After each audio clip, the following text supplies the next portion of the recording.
How's it going, everyone? KingBlackToof here, and welcome to this deck building guide. So this is aimed at people that want to build decks but don't know how to. And if you're an absolute beginner, you're not going to have access to a lot of the cards, which might overshadow some areas of this particular guide. But hopefully you will still get some value out of why would you take this bronze over this bronze, or is it better to have wounding instead of strength numbers and stuff like that. But we're going to be chronicling the steps to building a deck and things that you need to think about to build a successful deck. Now, not all decks are successful. Like, you might have a concept of a certain type of deck, and when you've built it and played with it, maybe there's not enough cards that synergize with the idea, and we'll have to wait for more to come out to be released. Or maybe you've got an inherent weakness that you can't really stop with this particular theme of deck, and people are able to counter you quite a lot. But we'll go through that as we do.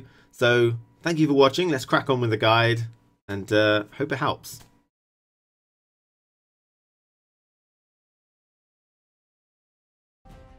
So the first thing you need to do when you are going to build a deck is have a core idea. What is your win condition? What card is going to be the card that is going to push forward this deck? So if you're saying to yourself, I want to build a monster deck, you shouldn't really be in the deck builder there. You should be in the collection tab, looking through the monster cards, seeing what they do, see if a card there will kind of give you an idea of a deck that you want to play. At this point in the deck builder, you should be saying to yourself, I want to build a monster deck which does okay, so that could be which does weather and synergizes around weather, or which consumes a lot of units and synergizes around that, or is a wild hunt deck and synergizes around that. So you need to be saying, I want to build a monster deck that does this. Okay, so let's have a look at some of the decks which are already established, and what are the cards that really initiated the construction of that deck, the win condition and the idea behind them. So here we've got an Axeman deck, so the obvious card is the Clan Tursak Axeman. Whenever an enemy on the opposite row is damaged, boost south by 1. Is that a card that I could really try and theme a deck around? Yes, it is. Okay, so the Axeman, what does it need? It needs units to be on the opposite row. So we'll stick cards in like the Whale Harpooner to pull people to certain rows. The Axeman gets benefit. And then we need to wound them. So we've got a lot of weather, and we've got a lot of row wounding with lacerate and stuff like that. Okay, and that's generally the deck there. Okay, the general idea. The next deck we're going to look at is the self-wounding deck. So the core cards here are going to be the Clan on Crate Greatsword. Every 2 turns at the start of your turn, if this unit is damaged, reset it and strengthen it by 2. Okay, so this will just generate value if it's wounded. So we need a way to wound it, which will be the Light Longship.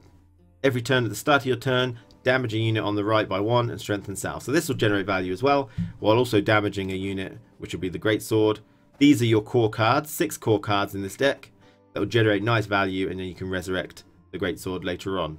And so then you just start filling in cards which you'll utilize and really improve this deck. Things like Adrenaline Rush to keep the boats because they're aggressing, so they'll go back to normal if they go into the graveyard, so you don't let them go into the graveyard. And you know, the general gist of the other deck. And the last deck that I'm going to show you is the Marauder deck that I built. So again, the card which really is the core card in this deck and that really initiated the building of this deck is the Mahaka Marauder. Whenever this unit is boosted, damage, strengthened or weakened, boost it by 2. So the idea being, simple as, you get a lot of these on the board and then you boost them for high value.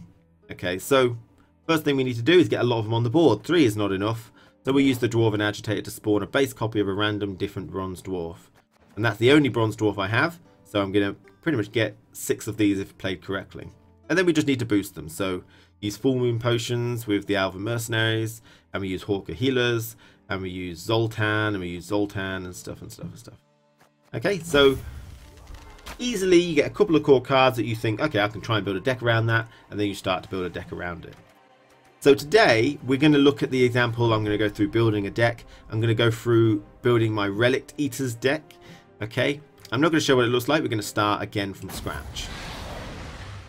So first of all, the first thing is leader cards. Now you don't have to worry about making this the correct choice to begin with unless it's obvious. Like if you're building a Wild Hunt deck, Eridan's the one for you.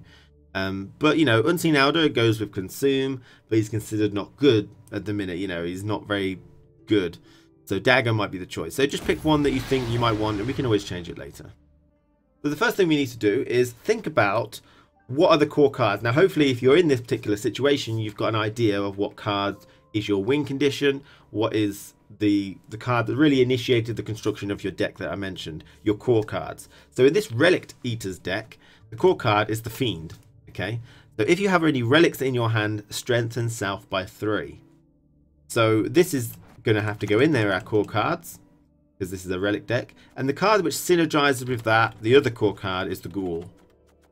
Okay, 3 of those as well. So you consume a bronze unit from your graveyard. You do get to choose, so effectively that is the deck in a nutshell. These are going to be 11 base strength if played correctly, and then these will consume them in later rounds for 11 strength, so there'll be 15. Okay, that is the deck, pretty much. Now we need to go on to filling the deck out and thinking about cards which synergize well, stuff like that.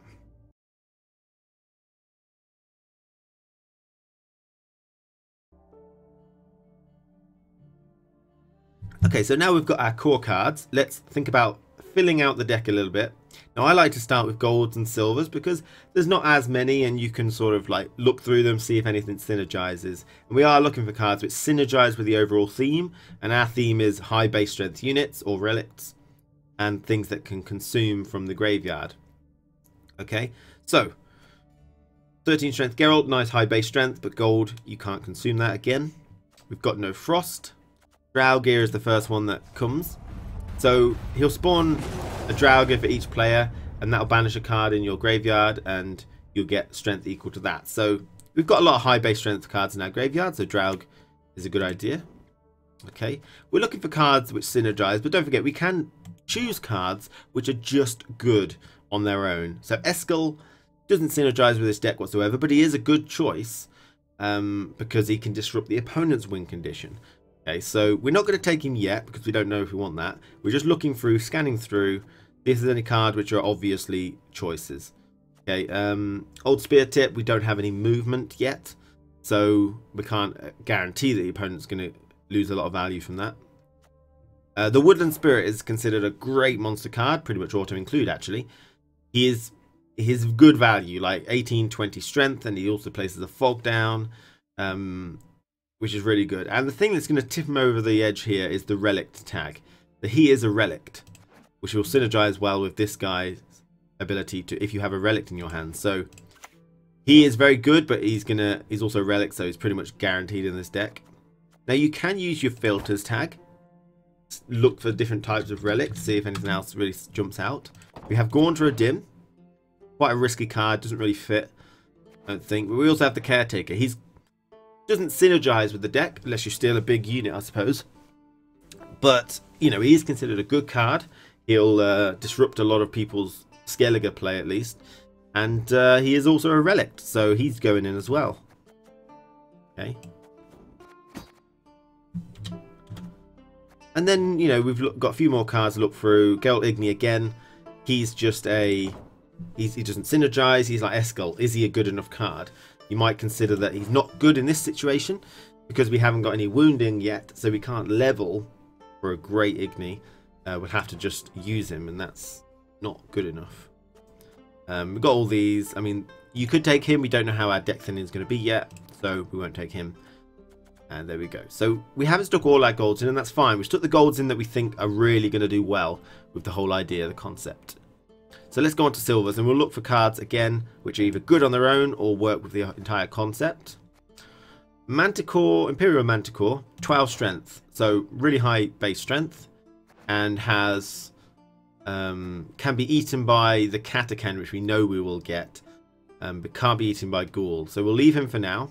The Frightener again, we may want to choose to do that, but not right yet. Now we have to consider if we want to play the Crones.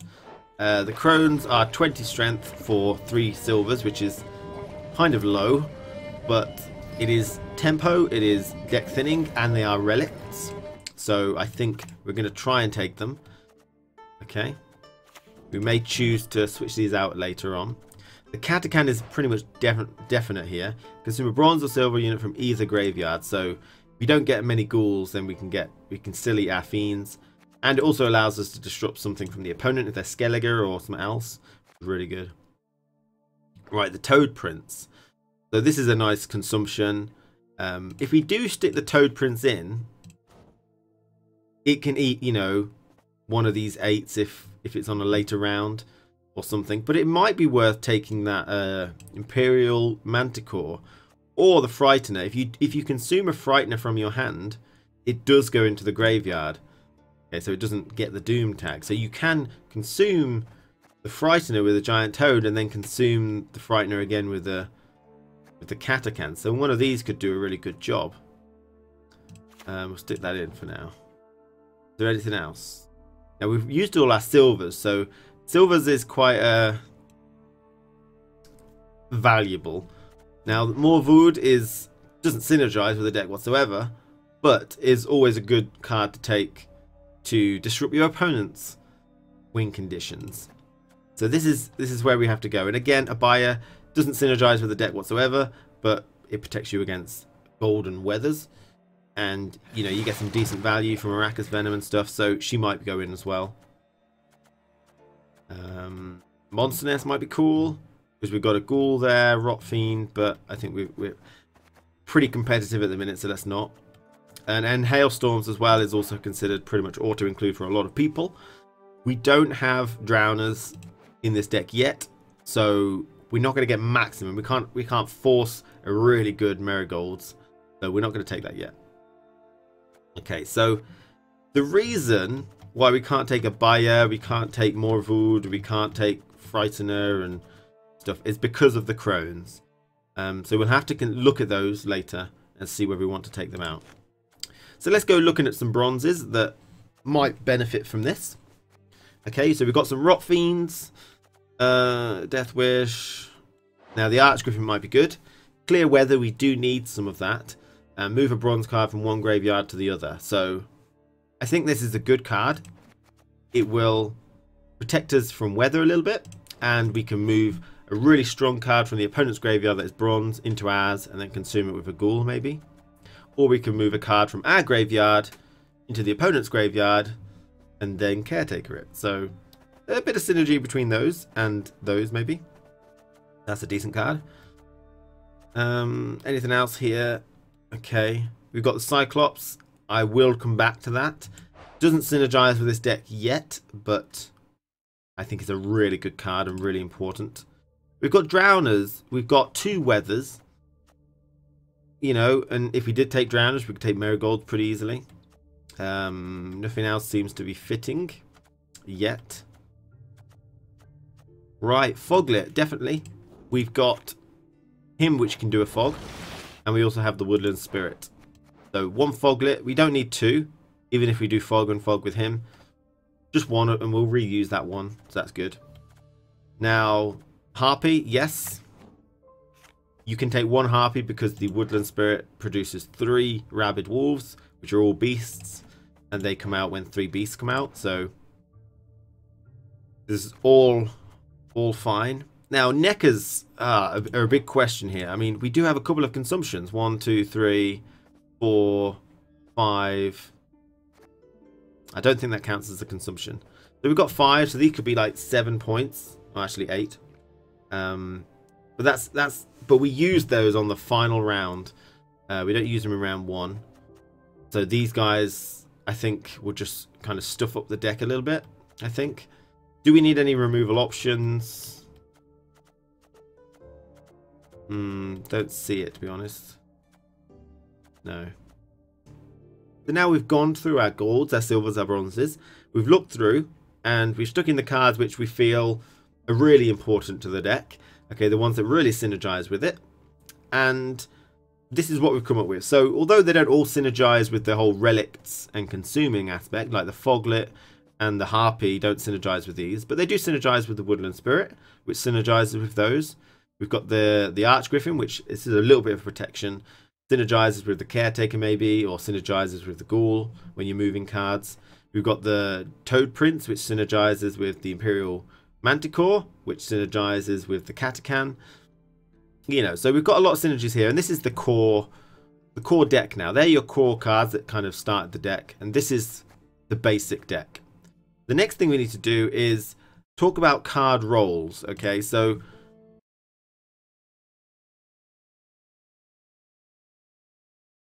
So let's go through some of the card rolls now. So the first card roll are openers. Sometimes you will have to go first and the opponent will have an empty board. Do you have a card that you can play on an empty board that is still beneficial for you, that you're not losing a lot of value? You don't want to play cards which are wounding the opponent when the opponent has no woundable units. So in our basic deck here, yes, we do. We have our Fiends. These are our clearly opener cards. We've got the Drones if we want to open with those as well. So we've got a couple of opener cards, so we don't have to worry about that anymore. And next card are deck thinners. So these are cards which thin your deck, allows you to get your golds a little easier. We'll have to come back to this. Now we do have Crones at the moment, and we do have the Foglet and the Harpy. Okay, so apart from that, no more deck thinning, but that is 1, 2, 3, 4 deck thinning there, which is decent for now. So we don't have to worry about that anymore. So tempo cards, we've also got the Crones. Do we need any more tempo cards? I don't think we do. We've got the Crones for that. We've got the Woodland Spirit, which produces a lot of tempo. And again, these are quite good. You know, not many people can match 11 strength 1 for 1. They might be able to increase over 11 strength after they've played a couple of cards, like the Dunbanner Heavy Cavalry could produce over 11, but it requires some cards on the board first, usually. So the next thing we need to know, do we have any card advantage cards? So does this deck need card advantage? We don't take anything at the minute that needs it. We don't have any yet. We could take the Frightener instead of the Imperial Manticore, and then we can always use the Giant Toad for that. So let's switch that out. Oops, there you go.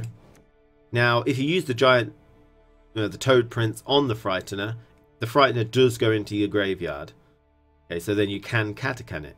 So it gives you a little option there. If you can't use it, you might be able to eat it with that. It gives you some card advantage, also deck thinning. So that's a good idea. Good switch out there. So the next things we need to look at are the tech cards. So these are cards which you'll take in order to prevent the opponent from doing whatever they want to do. Okay, and this is very influenced by the meta. If the meta has a lot of 8 strength bronzes that are really powerful, you might need to try and get rid of them somehow. If they take a lot of marigolds, you need to think about how to counter that. If they take a lot of small units, maybe you'll take Stammelfords as a tech card, or if they take a lot of cards which buff up massively high, you might consider taking in Mushroom as a tech card. Okay, so one of the things, we've still got quite a few bronzes to go for, and one of the cards which I really like for its ability to prevent the opponent's cards is the Cyclops. Okay, so you destroy an ally and damage an enemy by the destroyed ally's power if the destroyed ally had a Death Wish strengthened south by 3. So the opponent, I find, in the current meta has a lot of cards which will gain value over time. These are things like the Imperia Brigade, the Imperia Enforcer, the Farseer, the Mahaka Marauder, Avalak.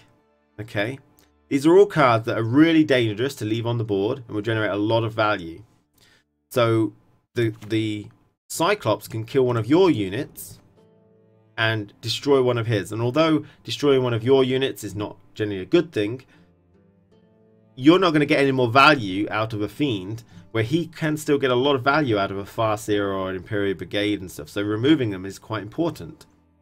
Now, to carry on from this, Cyclops is 7 base strength, which is okay. Not very good for our ghouls if we don't get the Fiends. But they can become 10 base strength. Okay, so if they destroy an ally with a Death Wish, strengthens south by 3. So this could become a 10 base strength unit, which is really good for the ghoul, actually. But it requires that we have some Death Wish. So if we just go to filters and type in Death Wish, we can have a look at some cards. Right, Neckers, not really. We don't have too much consumption. The Earth Elemental, again, carryover could be good, but I don't think so. The Archer Spore, Death Wish random damage a random enemy by 4. So that could be good, but again, that doesn't help me with ghouls if I have to eat that. But it is a nice card that generates value, and it also attracts wounding, it attracts random wounding, and it attracts locks and stuff, which might be good. Well, there's nothing else here that's worth locking, so we don't want to stick something in like that. Griffins, none of these work. So the one that really I think earns its place here is the Rot Fiend. This is a card which is 8 base strength, which is reasonably high, because if you kill the 8 base strength with the Cyclops, you do 8 wounding, and that's going to be enough to get rid of a Farseer that hasn't moved, to get rid of Avalak that was not Royal Decreed, to get rid of an Imperial Enforcer, to get rid of an Imperial Brigade, which has only been buffed once, you know. So it gets rid of a Mahaka Marauder. So 8 strength is really the good amount here in order to remove the key cards, which is what the Cyclops is here to do. And it's got a Death Wish and damage all units on the opposite row. So it can be used for a huge value if the opponent stacks. Now we can't make the opponent stack in this particular deck unless we play our weathers and they try to avoid it. But I think these two cards work really well together. They do work somewhat with the Ghoul. I mean, that becomes a 10 base strength and it's got a good target for the Ghoul if we didn't get all 3 of these. That's an 8 base strength, which again is an okay target for the Ghoul as well. So this is all looking like pretty damn good. We've got 1 gold missing, and we do have to consider the Crones as well, because we've got some other cards that we might like to have instead. So to finish it off, we'll just pick another gold. Now this gold is probably going to be either a card thinning tool, so like Gels, which can pull us a piece that we need, or it's going to be a card which just hurts the opponent, you know, that can damage their win condition. So I mean, you could take Eskel, you could take Succubus. We do have the Frightener for some card advantage if we can manage that. We don't, I think pushing round 1 could be done, but we don't have Marigold, so we could make them stack with Ragnarok and Drought. So this is where, just like the last card you choose will take effect here. I mean, you could take Avalak as well if you really want more cards. Bit dangerous with those two though, and those two. So let's just choose something for now, and you give it a go, wouldn't you? Let's choose the Succubus. We've got a Frightener. We've got a lot of strength here. No carryover really.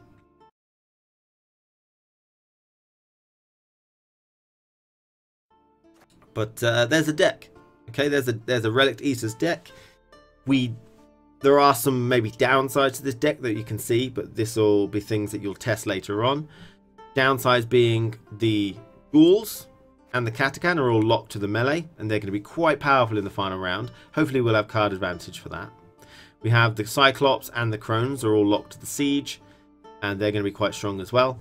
So you might get Marigolded there, but hopefully you won't play them all on the same turn maybe. We don't have some cards which we may want to consider putting in the future. Things like Abaya. If there's a lot of weather running around, we stick her in. We haven't got more Vood. Might be very important to start taking pieces out of the opponents, and maybe the Crones don't work. If we take the Crones out, we've got less deck thinning, less consistency. Maybe we won't be able to get through our deck. Less relics as well. So this is, you know, it's worth a try now. And just to finalize the leader, Dagon is the right one here. So that is the deck building process. Now it's about testing your deck, and is your deck good enough? Are there things you've got to tweak? Like, for example, we could tweak the Crones, because 1 for 1 as a silver card, it's terrible value. But they are relics, which enables this. They have good tempo, and it is deck thinning, so it makes everything else a bit more consistent. But you know, if you find that you're consistent enough, then you could take the Crones out and then put in things like Marigold's Hailstorm, which will get you a lot of value. More Vood, which will get a lot of value. You could get a buyer as well.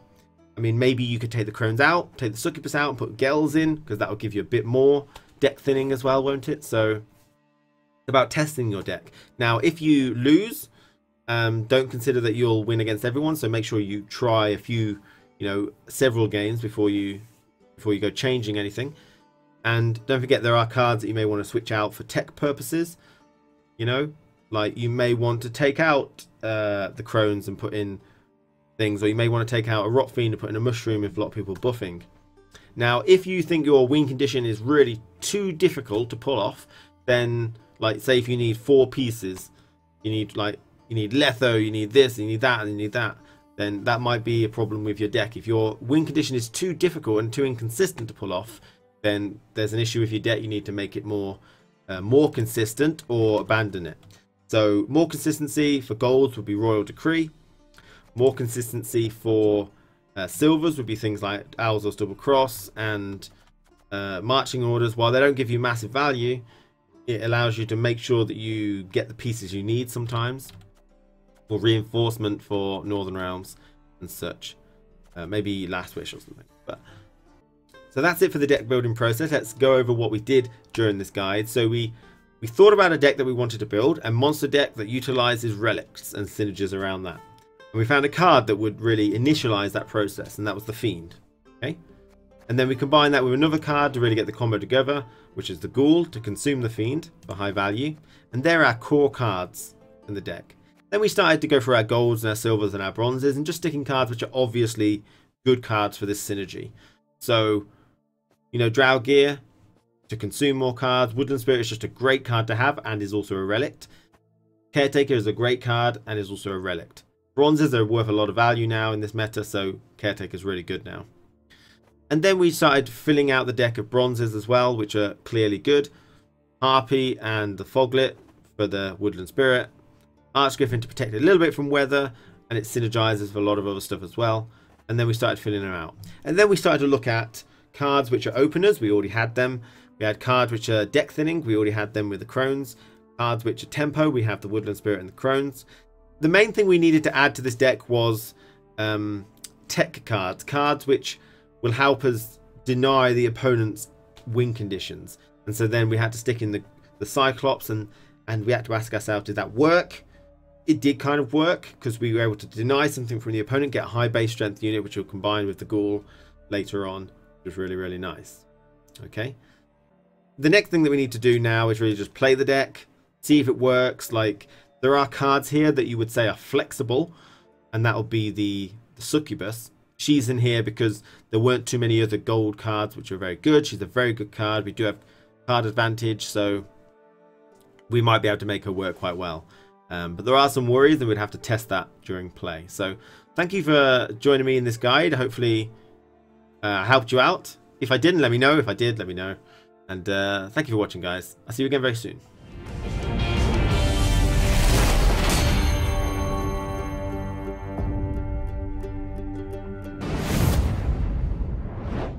Pam param, pam pam param.